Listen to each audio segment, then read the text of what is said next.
Okay, so good morning traders. Today is 19 Feb और आज है हमारा निफ्टी चैलेंज का 45th डे।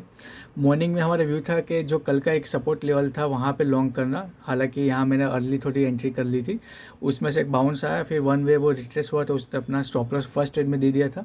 और कल का जो व्यू था वो राइट गया था सेकंड हाफ में। तो वही बेस जो बेस रैली का हमारा सेटअप था उस पर हमको यहाँ लॉन्ग के बारे में सोच के रखा था, जैसा कि यहाँ मैं अगर दिखा हूँ आपको।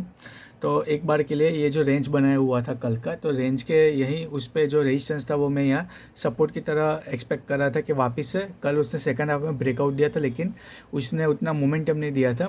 और आज गैप अप ओपन हो रहा था, तो मेरा व्यू था कि एक बार के लिए पुल बैक के लिए इस बेस पे आएगा और फिर रैली बेस और फिर रैली के लिए यहाँ से ऊपर की तरफ निकलेगा। तो मैंने थोड़ी अर्ली एंट्री बनाई, लेकिन वो डीप रिट्रेस हुआ, उसमें स्टॉप लॉस हुआ। फिर वापस से मैंने इस लेवल के आसपास 50% पे वापस से लॉन्ग का व्यू रखा था, मैंने वापस से उसमें एंट्री बनाई। लेकिन ये वन वे अब अपने अगेंस्ट से गया है, तो आज इसने जो अपना व्यू था लॉन्ग का वो इसने यहाँ फेल किया है। जो ये सेकंड ट्रेड था उसमें 11 पॉइंट अपने फेवर में गया, फिर वो रिट्रेस होकर उसने अभी जस्ट स्टॉप लॉस हिट किया। फर्स्ट ट्रेड था तो उसमें वो 9 पॉइंट अपने फेवर में गया, उसके बाद वो उसने स्टॉप लॉस दिया था।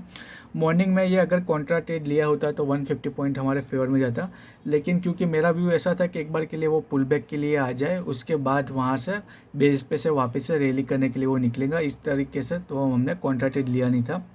और यहाँ देखूंगा कि 9:40 पे पेशेंटली वेट करके अपने पोजीशन बनाई थी, लेकिन उसने स्टॉप लॉस दिया, फिर वापस से सेकंड एंट्री बनाई, उसमें वापस से उसने स्टॉप लॉस दिया है। तो ये थे आज के ट्रेड। सिस्टम में हमने स्टॉप लॉस और टारगेट डाले थे, तो उसने सिस्टम ने ही अपने को एग्जिट दी है।